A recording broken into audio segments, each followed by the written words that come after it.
Morning, everybody. Hopefully everyone can see us. Phil, Dan. I thought we'd start today with the video cams off. We might change on, sorry, we might turn them off in a bit. But hopefully everybody can hear us. If you could just drop down a quick note on chat, just to confirm a few of you can hear us, that would be fantastic. And if it's not too late, let's wish everyone a happy new year. We are, 9 days into the new year, and we thought it was sensible to do the first Wednesday club on the second Wednesday of this month, rather than do it on the first Wednesday back when people still might be hungover and maybe not even back in the office.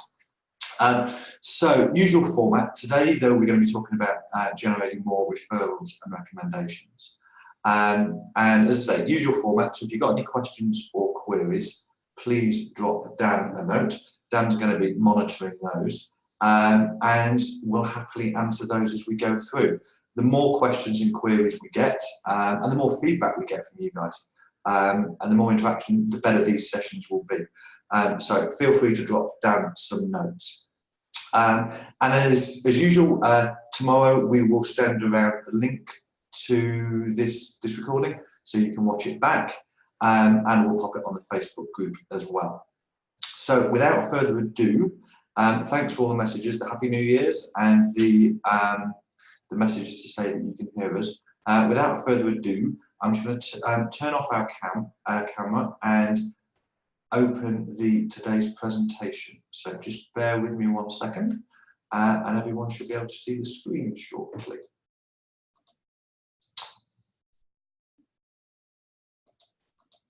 So hopefully everybody can see the screen, and we'll be good to go.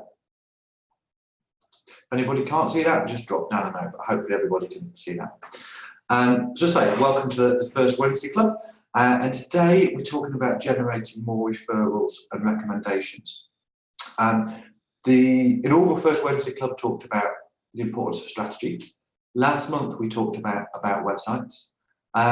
And today I want to talk about generating more referrals, and that pulls together those two threads, because taking a strategic approach to generating referrals is something that we rarely see within financial planning firms.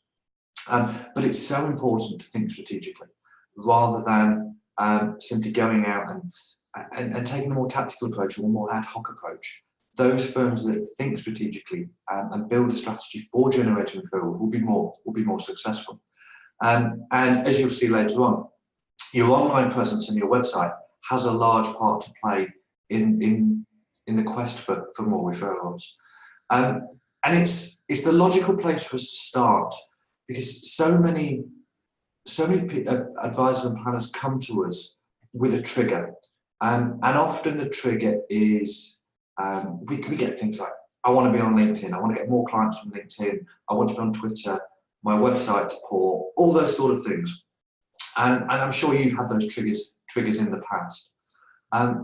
Whereas underlying that is actually a wider goal. And that wider goal is often the generation of more clients, of the right type and in the right area, obviously. But that goal is the generation of new clients. And what those people are coming to us with is a tactic, is almost a solution. And it often means that they're forgetting the obvious or forgetting good habits.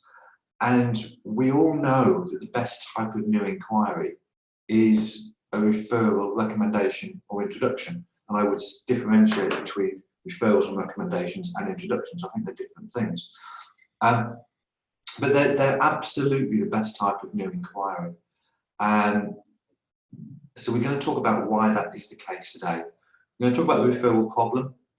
We're going to talk about the importance of recording inquiry data to help you make evidence-based decisions. And then we're going to get into the dirty dozen, which is the 12 reasons planners aren't getting more referrals, and then give you a takeaway as to what to do next. But the poll that we ran showed that seems to show that the majority of people don't necessarily have a referral strategy in place, and that reflects what we see when we go out to chat to clients. And it is so important to have that strategy in place, because referrals are the best type of new inquiry. If anybody wants to disagree with me on that, by the way, feel free to drop down a note, because I've not heard anyone disagree in the past, but other people will have different views. But I believe it's the best type of new inquiry because they generally have an immediate need. They have a trigger at their end. They have a trigger in their life, and they have had a conversation with one of your existing clients who has passed your details along. So there's an immediate requirement for advice.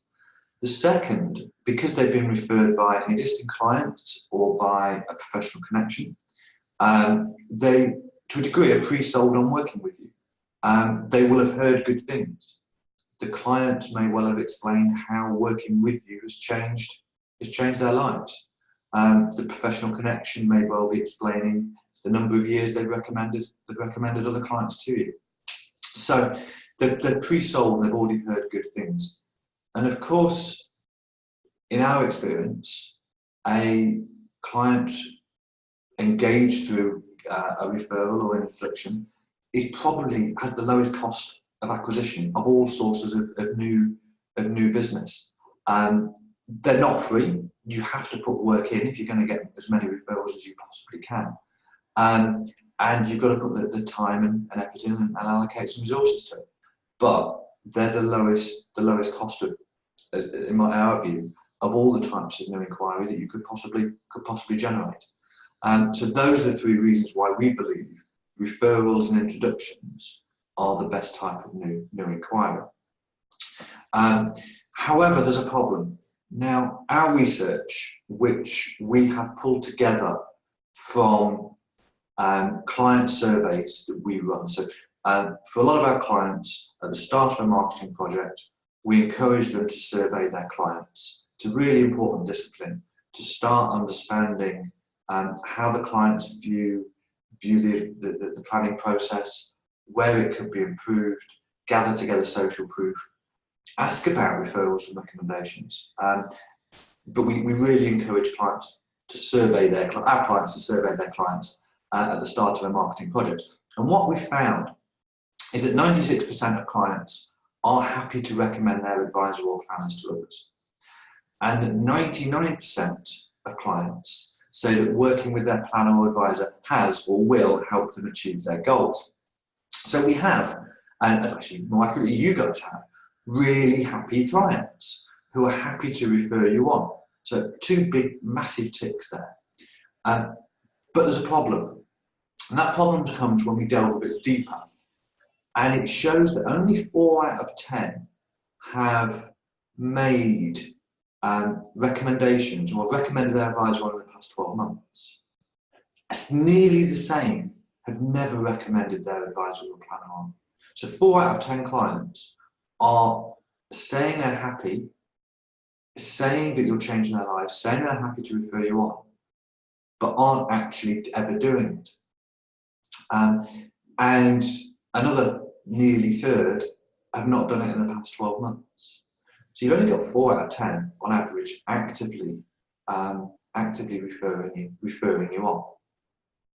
And I don't know if anybody out there on this call has got the figures for their own business.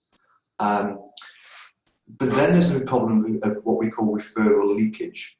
And if we assume the average planner, and this will be interesting actually, if you could send a note to Dan to say how many clients you work with or how many active clients you've got, this will be really helpful for us. Well, that's one of the questions actually we've just had from Noel, who asks, is 150 clients typical for what we see? It's what we're assuming for purposes of this, Noel. It does rather make the maths easy as well. But that's what we've assumed based on the planners we work with. But what would be really helpful if everyone who's on this call could drop as an estimate for the average number of clients that they actively work with. And if you're in a multi-advisor firm, the average number of clients that each individual advisor or planner actively works with. That would be really helpful to help us understand whether that number is correct or not. But if we just run with that for the moment, if the average is 150, then if 40% of clients are referring them on, that planner should have received 60 new referrals in the year. Is there anybody on this call who has had 60 referrals over the past year? Because if you have, then you can probably go away now and start servicing them. You don't need us. I've not come across a financial planning firm where they're averaging 60 new referrals per year per advisor. And to be fair, there's an argument to say that they may not want that many.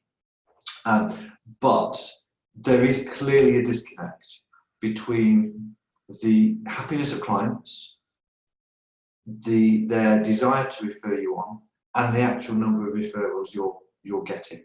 And that we call referral leakage. And if we can do more to help you think strategically and develop more recommendations, then I think we're doing a good thing. Dan, I can see some messages. Yes, so we've had a few people tell us the average number of clients they have. We've got 2 people with around 200. Okay. Nikki says they have 400 clients in total, and that's among 4 advisors. Dan Britton says he works with 32 families, and he's had 6 referrals from 10 new cases last year. That's fantastic. And we've got another question from Kerry, but we'll get to that just after this. Okay. So the first thing to do, though, the first thing we need to get and collate is data. Before we can start thinking strategically about generating more referrals and recommendations, we need to pull together as much evidence as possible to see how well we're doing right now. And unfortunately, many planners can't answer the question as to how many referrals they're getting because they don't record the inquiry data. Now, recording data and I would encourage you to record data for every single inquiry you get. Whether it's the worst inquiry in the world or the best inquiry in the world or somewhere in between. I encourage you to record the data for everything because it will help you understand which elements of your marketing strategy are working. It'll help you understand the conversion rates at each stage of the process. So, for example, we've worked with a firm in the north of England recently who their conversion rate, the headline conversion rate from new inquiry to engaged client was about 12%. It was tiny. So they were having to generate 10 inquiries, pretty much, to engage one single client. But when they met one of those inquiries, they were converting 9 out of 10. So we knew that once they'd met them, and if we think about this as a journey, once we met them, they'd engaged the client. The chances are they'd engaged the client. So the problem was at the early stage. And once we've identified on that journey which point on the journey the problem was occurring, we can start trying to understand what those problems are. And in their case, it was that their marketing was producing the wrong type of new inquiry. And that allowed us to then focus our strategic thinking on generating the right type of inquiry. But by recording every inquiry you get will help us to make better decisions and help you make better decisions about whether your marketing is working. And obviously, as we said there, the second point, it allows you to understand the conversion rate at each stage of the process. If you're in a multi-advisor or multi-planner firm, recording the data will help you understand the conversion rate by advisor or planner because they will differ. And that will help you make other decisions as well. And finally, recording this data will help you understand whether you're generating inquiries from the right type of person or not. So it's hugely important to be recording that data. So the next obvious question is, what data should you record? And there are 7-ish fields we would suggest you record. So I thought I'd go through this. And what would be interesting is to hear from people as to how you currently record this data, if you do. Do you use your back office? Are you using Excel spreadsheets? Are you using a CRM? For example, we use Pipedrive. I'd be really interested to know what you use to record inquiry data while we go through this. So the first thing to record fairly obviously is name and contact details. And the contact details to include email address, so you can continue nurturing the prospect through newsletters, etc. Should you not immediately sign up or become a client. The date the inquiry received is important, so you can monitor trends throughout the year. Clearly, this is only applicable in multi-planner firms, but the planner or advisor it was passed to, so you can monitor conversion rates between different advisors, different planners, and that may help identify training needs. The source, this is massively important and vital for understanding which elements of your marketing are working. So the more accurately you can identify the source, the better. The initial outcome, i.e. was a first meeting agreed? If it didn't result in a first meeting, it's worth recording why that was the case. So why didn't it go to a first meeting? What was the reason? And that will again help you make evidence-based decisions about whether you're creating inquiries from the right type of people. The final outcome, did they engage? Did they go elsewhere? And if they went elsewhere, or if they didn't engage, why not? It's always great when clients engage, and that's the aim of the game, but we can learn things from times they don't. And then the initial fee generated and an estimation of the ongoing fees, because that will help you calculate return on investment. And because you've recorded the source, you can then calculate return on investment by source.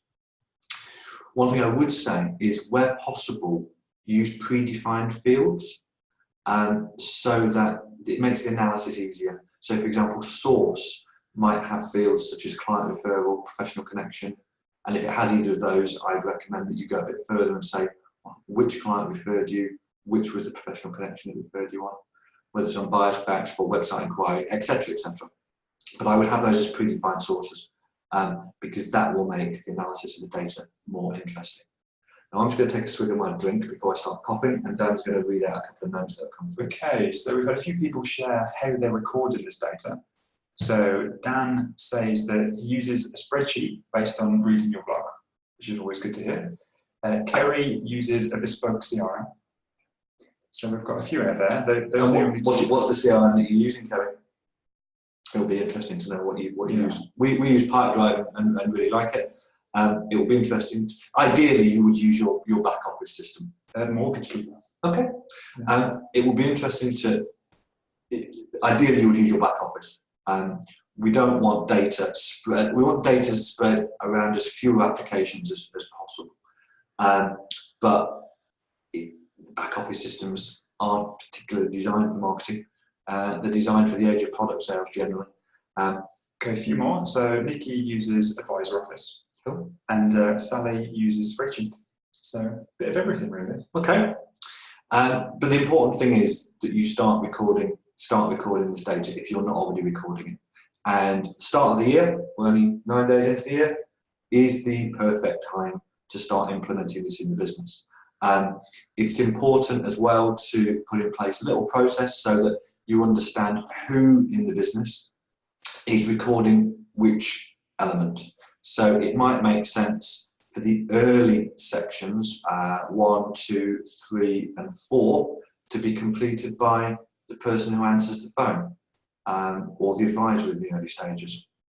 5 and 6 and 7 may be completed by the advisor or planner who the inquiry is allocated to. But it's really, really important that so nothing falls through the cracks. You know exactly who people within your business know what their job is and which elements of this information that they are responsible for recording. So we've talked about why referrals and recommendations are the best type of new inquiry. We've talked about the importance of taking a strategic approach, and we've talked about the importance of recording data. So now what I want to look at is what we've called the dirty dozen, which is 12 reasons we believe planners aren't getting more referrals.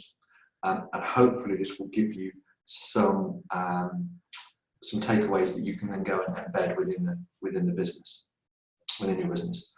So the first one is pretty obvious, but it's that the planner or advisor doesn't ask for referrals, and or doesn't explain that they want to be passed on. Now, I started in this profession as it is now. It was probably an industry when I started back in 1995, and I started with a direct sales force called GAM, which some of you, if you're a little older or about my age on this call, may well have heard of. But you were tasked with coming back from each sign-up meeting with 3 referral cards completed. And that was very old school.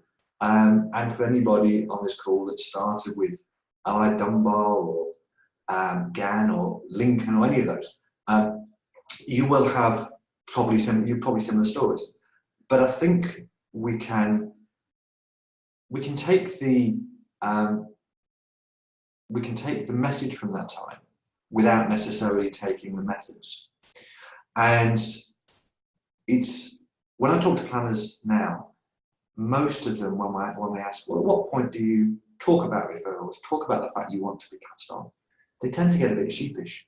And that's because they're generally not asking, let alone discussing it. So what we recommend is that firms pull together scripts or key messages, one or the other, that explains, that's used to explain to the client that, yeah, you do want to grow this business and you welcome being passed on, you welcome being recommended on. And those they might be scripts, they might just be a series of key messages that you work into a conversation. And you may work it into a wider conversation about the future of your business, how you see it growing, your ambitions for it, etc.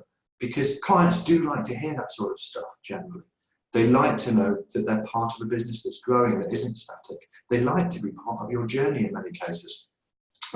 So this, in the context of a business update, asking for or making it clear that you want to be passed on to other people and want to be referred on to other people is really, really important. And it's equally important that everybody in the business buys into this. So if you're in a multi-advisor or planner business, this is a task that should be done together and not imposed on the other advisors or planners. And it should be something that is put on meeting agendas. So whether it's a engagement meeting, a periodic review meeting, a formal planning meeting, whatever you call it, it should be on the agenda for each meeting. Dan, I can see a couple of things that have come from. Okay, so we had a question a few moments ago from Kerry, but now's probably a good time to talk about it. He asks, how effective are refer a friend and get a free voucher / hamper campaigns? We're going to come to that, if that's okay, Karen. It would be, we'll come to that right at the end of this, if that's okay. Yeah, I'll leave that until later on, if that's all right. Okay. It's a good question. Second question is from Matthew. Can asking for referrals, as in a client passing on details to an IFA, the details not being their own, be a GDPR issue? If so, any suggestions to get around this? I think if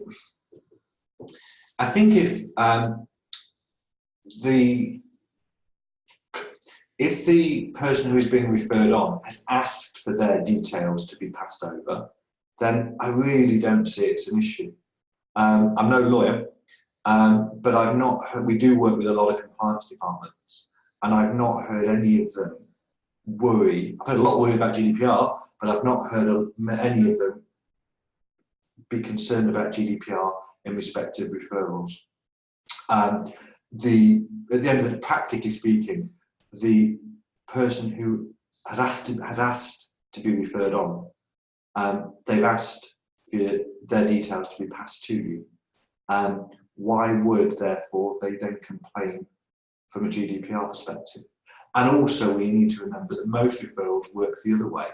So, Mr. Jones passing on his advisor's details to Mr. Smith, and then Mr. Smith getting in touch. And that's what traditionally we've seen as a referral. An introduction, and this is a good time to talk about the difference between a referral and introduction. historically, referral has been Mr. Smith passing your business card to Mr. Jones and Mr. Jones getting in touch, or not, as the case may be. And that's one of the reasons why we see this referral leakage. An introduction would be Mr. Jones sending the advisor an email, copying Mr. Smith in, and saying, can you call? He's got a problem and would like to have a conversation with you. And you really should, if you can, and I'm probably getting ahead of myself a bit, but you really should, if you can, try and train your clients to, if you can, introduce rather than refer, because that will solve some of the leakage problems around people not getting in touch when they said they would. So from a GDPR perspective, I've not heard anyone worry about that, practically speaking. So that's the first thing, just a practical thing about advisors and planners not asking for or not explaining that they want referrals. Now, next one is some clients may be worried about you going too quickly. And if they refer you on, and I've seen this both ways, but where they refer you on, they are worried that if you got too big, you couldn't cope, and that the quality of service they receive might be diluted. And again, I think you can deal with this in your referral script by explaining. So for example, a firm we were with yesterday, they've just gone through a recruitment phase in 2018, taking on a couple of trainee power planners and more back office staff to support their 2 chartered financial planners. So in their script, they will be talking about, right, we've spent some time building systems, building processes, adding people and adding capacity. So we've done it the right way. We've built the capacity. We now want more clients that we can add to that. And we've built the firm foundations. So explaining that you're growing prudently, but you do want to grow, and that you have the capacity to take on more clients. Should solve that problem, and then of course proving it by continuing to deliver high levels of service. So that issue is one of the reasons potentially why clients might not refer you on, and should be dealt with by way of a referral script. I've also heard it the other way, where clients have said to their planner, well, I've not referred you on, or could I refer you on to a client? Would you mind if I referred you on? I know you're busy, but would you mind? If the client had been educated about the fact you want to be referred on, they wouldn't necessarily have asked that question and referred immediately anyway. Number 3, clients are unsure who to refer you to. Again, by way of a referral script, we can deal with this. And these scripts sounds like it's going to be hugely long, but they don't have to be. It's a couple of minute conversation, which may go further if the client has some questions or comments. But it's really, really important that you explain who you want to be referred to. So they probably know, or they will know, that you want more people like them, but there may be other types of clients that you want to work with. We work with a firm in the Southwest who work with senior execs, business owners, and people at retirement. So someone at retirement who is potentially mid-60s might not know that actually you also specialise in working with senior execs, and their son or daughter may well be a senior executive who could benefit from financial planning. So making it again clear to the client who it is you want to be referred on to is really important. It also means, hopefully, that they're referring you on to the right type of people, not the wrong type of people, which can create some difficulties if someone picks up the phone as a referral but actually isn't the right type of client. So that's really important. And this follows on from that, making sure that clients know the value you add to others. Going back to that previous example, if I'm mid-60s and I know, and you've helped me retire, I know the value you've added to me. I know how you've helped me change my life. I don't necessarily know, A, that you want referrals to people like my daughter, who is a senior executive, or B, how you might help my daughter. So a quick explanation of that, again, is really important. because people don't, as I say, necessarily know how you add value to people who are different to them. So points 1 to 4 are really covered around referral scripts and sitting down with a client and just explaining this, probably in the context of a wider business update. Next point, point 5, you're not making it easy to refer you on. And this is just a note, and I really don't want to move into teaching you guys how to suck eggs territory here. But you will get more referrals, clearly, if the service you deliver is top-notch and is as good as it possibly can be. And maybe there's an argument to say this should be the first point on this list, but make it easy to refer you on by providing a service which is just impeccable and is as good as it possibly can be at every different point along the way. And like I say, don't want to move into teaching you how to suck eggs, and you guys know all this, or know that point, but it is worth reiterating. And then the second point about making it easy to refer you on, practicalities. If a client or professional connection wants to refer you on to a friend, how do they do it? What do they physically have anything that they can pass over other than maybe a business card? Do they have anything that they can give to the potential client to explain what it is you do, who it is you work with, and the benefits of working with you? If they don't, and generally speaking, from our experience, they don't, let's think about giving them something. Now, we call this a proof and proposition document, and it's something we've started doing for our clients over the past year. And it works with existing consumers, existing clients, and it works with professional connections as well. But it's a 2-page document designed by Dan and his team, which explains your proposition, what it is you do, who you do it for, and the proof that what you do is good and is life-changing. And that proof could take the form of testimonials for an electronic version of these proof proposition documents. It could take the form of a video. Clearly that can't happen on paper. But it's better than, and it has the contact details on there as well, which your business card does. But it's so much better than just handing over a business card, because it's explaining who you work with, what it is you do, and prove that you are doing a great job.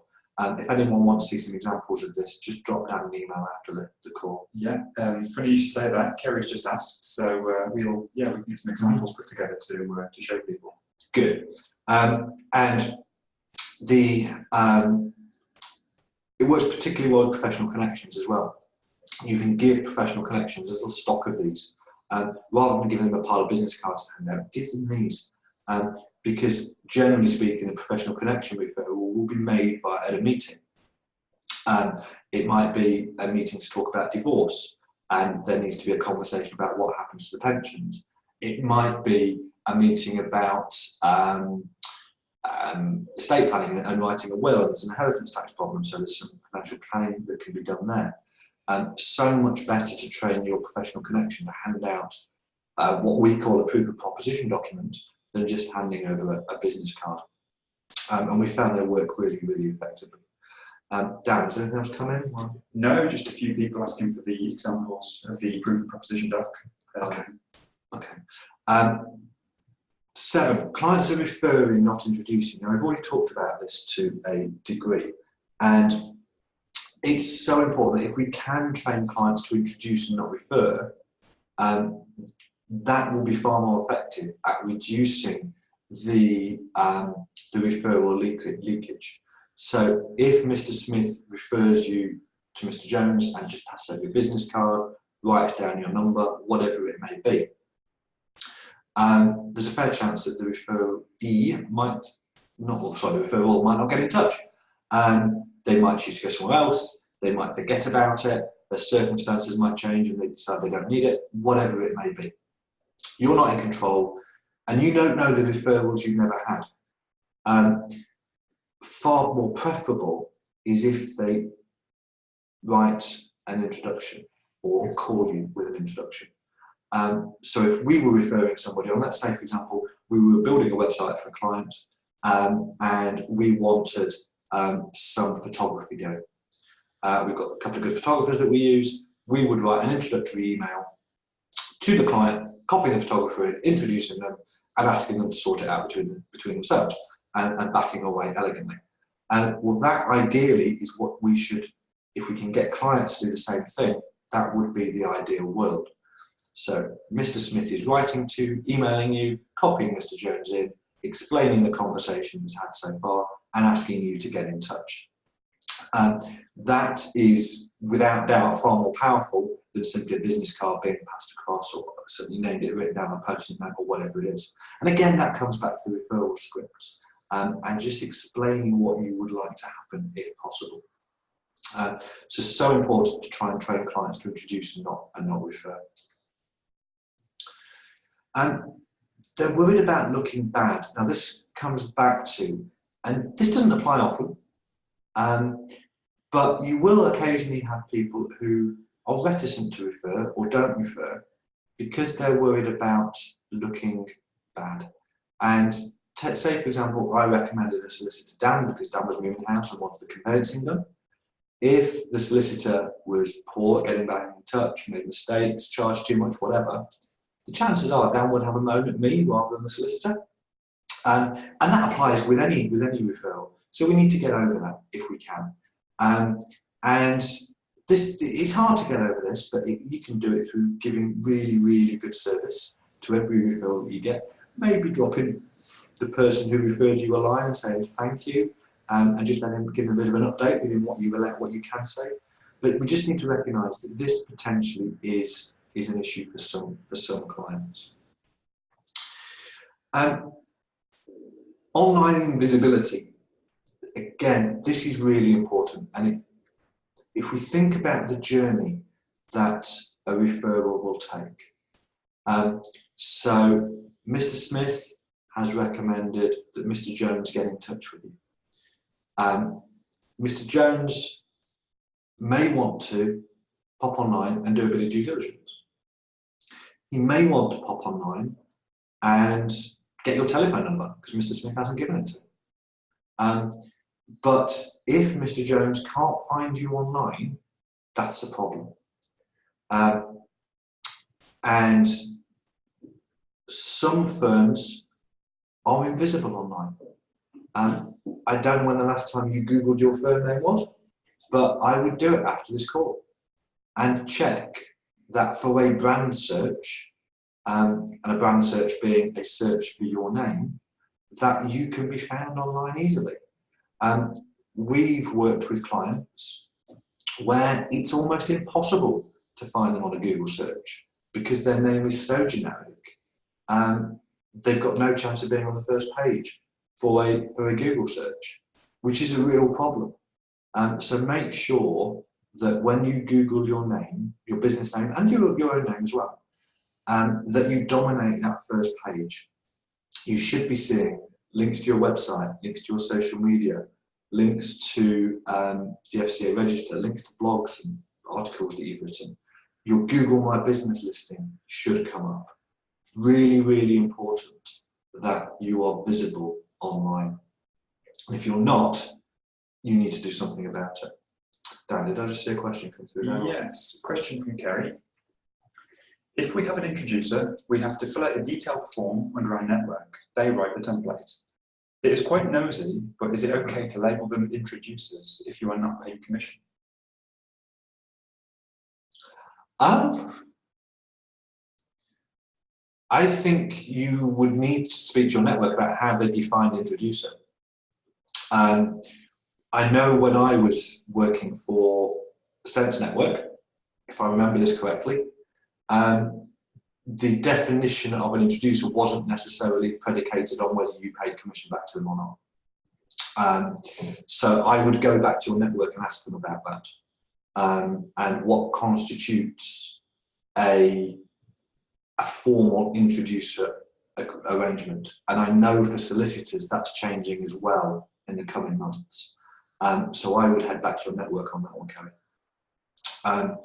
So online invisibility, really important that you're visible online. And then, if you are, making sure that you impress online. Failing to impress online is a big problem. And what I mean by that is your homepage now is no longer necessarily the homepage of your website. It's that Google search results page. Because the majority of people, when they're doing some due diligence, maybe comparing you with a couple of other firms that they've been passed the details of by friends, but will do a Google search. So first task to impress online is that Google search results page. And the way you do that is by dominating it, and by making sure your Google My Business listing is completed, and also by making sure that your Google reviews are up to date and you have as many of them as possible. We've written a lot about this. We wrote about it before Christmas. Most firms don't have any Google reviews. Those that do only have about 5. You can find the blog on the website, and we can send it to anybody who wants it. But it's such a simple way of impressing people online. Google the Yardstick Agency, you'll see we've got 20 reviews. And it's something we've really focused on. And it's something you can focus on as well to really differentiate you online for a brand search, and also for a search for financial advice locally to you. Again, where I was yesterday in Oxfordshire. Very simply, when we Googled the firm for the brand and Googled the firm for financial advice locally, if they can get some Google reviews and they're not difficult to get, it will significantly differentiate them online. So the first thing to do is impress on that Google search results page. Then, of course, on the next page, of course, the website, your homepage website needs to impress. In fact, your whole website needs to impress.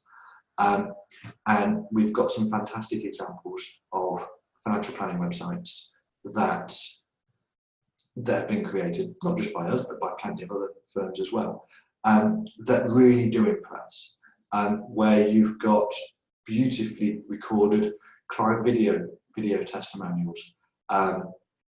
Some of the websites out there, First Wealth, for example, Jones Hill, Swindles, there's a few, where they've got really nice client videos that have been produced. Again, great way to impress online. But being invisible and then failing to impress if you are visible, 2 big problems for moving referrals along that journey from having your details to getting in touch. The more visible you are and the more you impress online, the more referrals will turn into prospects and having actually got in touch. Now, did I see something come through there? Not a question as such, but a comment from Dan, who says, we have introducer agreements both with and without fee share. Yeah, it'd be interesting actually. For those, it'd be interesting to hear from people on the call right now whether fees are shared or not. In general, when you have introducer agreements in place, if anyone wants to pop some notes across to Dan, that would be really interesting. At what we call out of sight, out of mind, number 11. Your clients love you. They're really, really happy with the work you're doing for them. And our results show that 99% believe that financial planning or financial advice has helped them achieve or will help them achieve their goals. So they're happy. But they're not thinking about you all the time. They're not necessarily thinking of looking for opportunities to refer you on. So the more you can touch them with good quality touches that are relevant, interesting, add value to them, whatever it may be, the better. The more you can stay in their line of sight, the better. So when they're having a conversation with somebody that potentially would make a good client for you, well, actually, it's only maximum of 30 days since they last heard from you. So scheduling the touch points for your clients for the coming year, really important. Those touch points are varied. They might be the full planning meeting, the review meeting. They might be social media touch points. They might be random acts of kindness. So I know one firm that if the client mentioned something, they'll send a gift or a book that is appropriate, maybe a travel guide or something like that. Newsletters, little direct messages on Twitter or Facebook or whatever it may be. I heard, if anyone was at Humans Under Management, Sam Sloman gave a great talk, and one of the things he talked about was if a client pops into his mind at a strange moment, he'll then just drop them a note saying, "Oh, you popped into my mind, just wondered how you were doing." These little touches, really, really important, so that the clients don't forget about you in between those review meetings. And it's something I don't see planners doing enough of. So that's, as I say, very, very important. And then lastly, not saying thank you. Now this comes back, I think it was Kerry, you asked the question about incentives. We've seen some planning firms offer incentives, and it seems to work quite well. The gut feel when you suggest it to firms is generally not positive.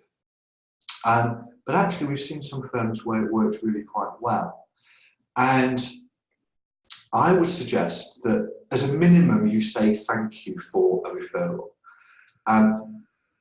And that thank you needs to be personal and appropriate.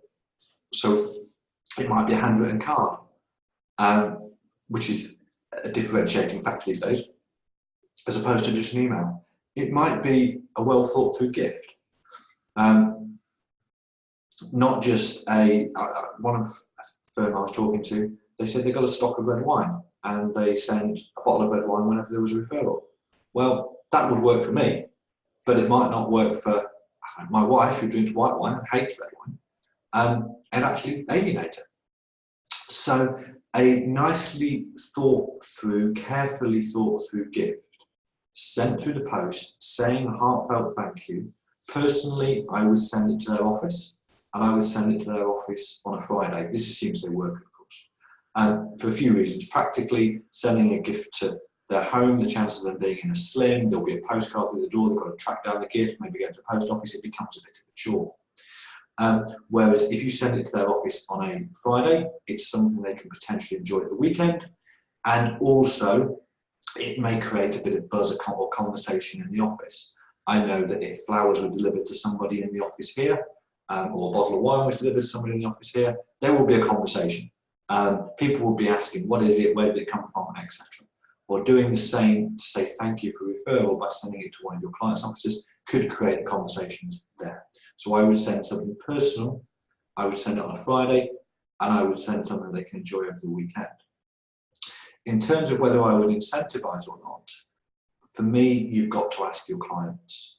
And this comes right the way back to the concept, what we said at the start, about the importance at the start of a marketing project of surveying clients and running client surveys. And in there, I would ask them about their propensity to refer you on. I would explain the fact that you want to grow the business, and you can reassure them about the operational side. And then I would ask the question, are you more likely to refer us on if we offer some incentive? And if that incentive was, I don't know, money, vouchers, charitable donations, would it make any difference at all? So I would ask your clients before making decisions. I hope that answers the question, Kerry.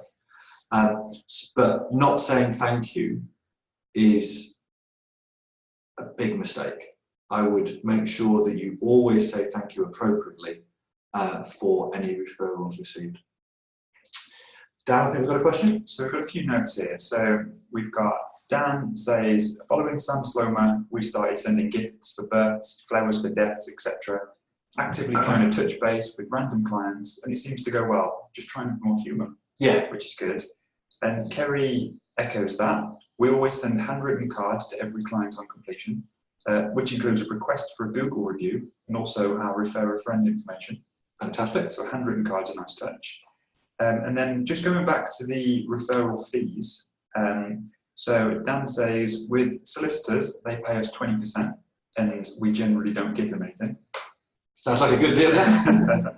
And Kerry says, we pay one of our introducers 25%. They do provide a lot of valued leads. And then, of course, they pay Unbiased £30 plus VAT for a referral. Although with Unbiased, we find that when we call the client, they were not always aware that they called them. That's interesting. So if you're paying for, if you're giving a split to an introducer, that's clearly your cost of acquisition. And if we go back to all the way to one of the previous slides, by recording your inquiry data, you can then compare the cost of acquisition from that introducer with all other forms of marketing to understand over a given period of time the return on investment and the cost of acquisition from different sources. So it emphasises the importance of recording data. The comment about Unbiased, that's interesting. I've not heard that before. I'll ask around. It'd be interesting to see whether other advisors and planners have the same issue, Kerry. So those are the 12 reasons. There may be others, but those are the 12 reasons that we believe advisors and planners aren't getting more referrals. Hopefully, some things you can do about it. Asking referral scripts, proven proposition documents, saying thank you, potentially incentivising, etc. So what next? Review your inquiry data for 2018. Sit down and spend some time looking at it. And you might be looking for holes as to what you're not collecting compared to what we're suggesting that you collect. But look for trends, start analysing what's working, what's not. It's the sort of work we do for clients, so we can help if necessary. But it's massively important to understand, and it's a really good time now, what's worked in 2018 and what hasn't. If necessary, amend your processes so that you're collecting all client data, or all the data that's really relevant, and make sure you train people as how they do it, and explain why as well. People are far more likely to record this data if they understand the importance of it and if they buy into why you're trying to do it, as opposed to showing them it has a practical benefit for the business. Consider a client survey to understand for your firm the propensity for clients to refer you on and whether they're actually doing it. Actually asking that question helps to explain to clients that you do want to grow the business and you do want more referrals and introductions. But also, it will give you the opportunity to ask whether an incentive would help. Then consider which of the dirty doesn't apply to you, and then develop a strategy to deal with each. It's the sort of work we do for clients on a regular basis. When we're writing marketing strategies, we start with referrals. We don't start with Unbiased or vouched for or seminars or whatever. We start with referrals because we believe that they're so important. They're pre-sold, they have an immediate need, and they're generally got the lowest cost of acquisition. That's why they're so important. So question time. If anybody has any questions, you've asked a lot on the way through, which I'm really grateful for. But if anybody has any questions, then I would gladly take them right now. Anything from anybody? Okay, no direct questions just yet, but Kerry talks, just going back to Unbiased. So we have been given 10 refunds from Unbiased because the leads were useless or the client not wanting to discuss, just wanting to get info from the web. Didn't realise, and therefore didn't realise they would get a call back.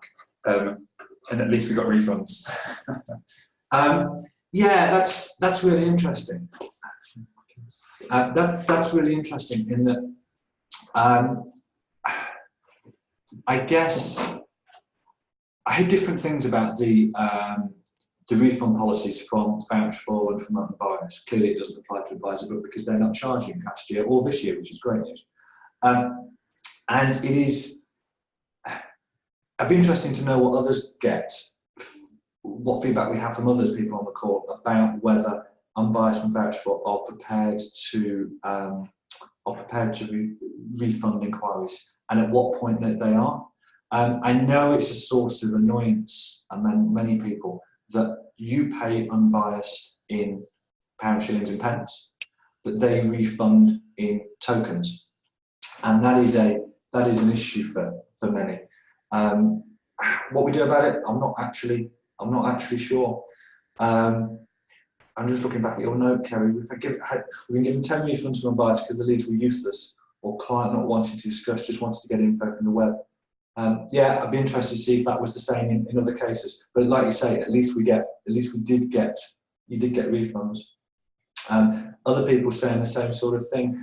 Dan, what have we got here for you? Vouchable, rarely refund, and the most expensive package. Unbiased is good because you choose to lead, therefore you only go to the ones that have details of what they want, as they seem more engaged. Yeah, I agree with you.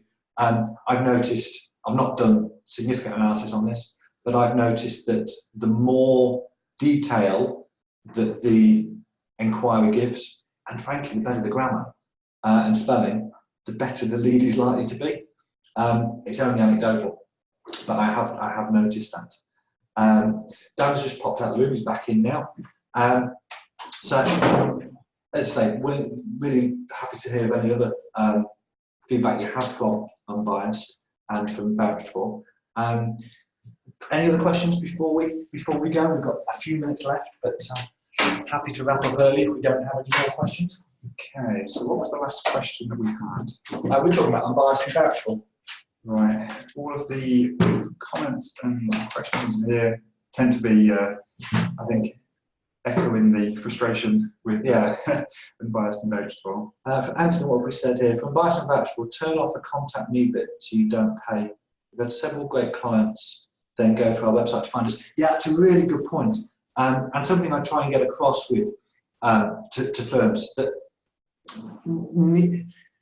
Unbiased isn't perfect. Vouched For isn't perfect. Advisor Book isn't perfect. But let's focus on Unbiased for a second. If planners take a pragmatic approach, and if planners take a pragmatic approach and accept the issues with it, it will generate new inquiries. I did some analysis for a firm for 2018, and they had paid about 2,100 to Unbiased and generated 21,000 in fees, and that was initial fees. That didn't include the ongoing advice fees. It was just initial fees. So 10 times, I would say that's pretty damn attractive.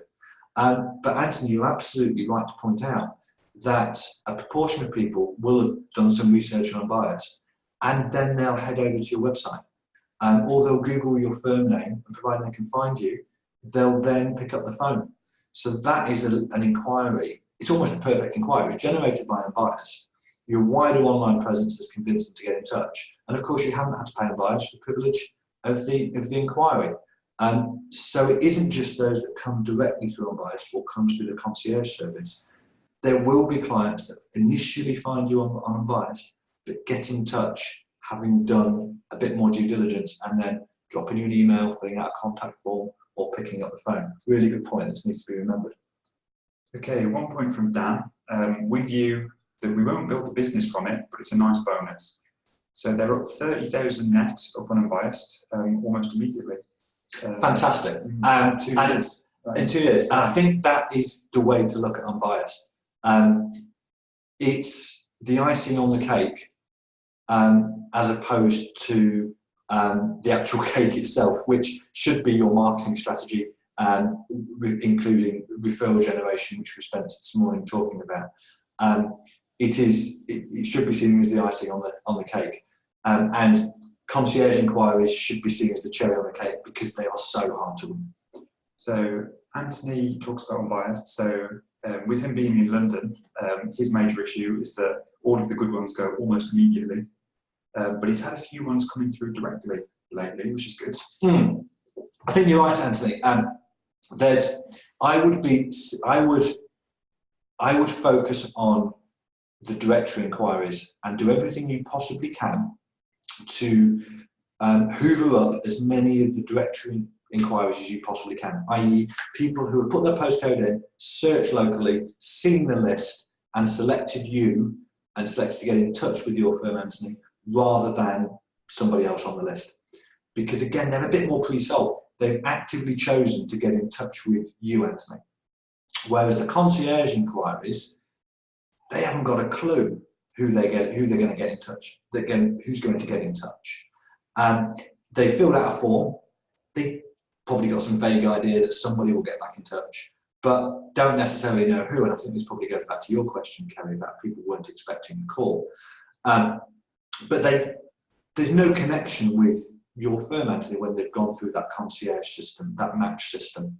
Whereas if they've chosen you from a directory list, there's a bit more of a connection. They've actively chosen you. So I would see, if you win a match or concierge inquiry, that's the cherry on the top. But focus on getting as much as you can from the directory searches. Yeah, so Anthony, so he's up to the minimum investment level, which has filtered out a lot of the worst ones. Yeah, again, that's interesting. I would, if your minimum investment level in the business is, I don't know, 300,000, I would drop it slightly below the level, because I suspect people tend to put money in silos. So I've gone onto a bias because I've got 100,000 in my pension and that I want advice on. But actually, when you do the full financial planning exercise, you found there's a similar amount in ISAs. The partner has got wealth as well. So I would always go on voucher for and biased advice book a little bit below for your minimum level, but you can play around with it.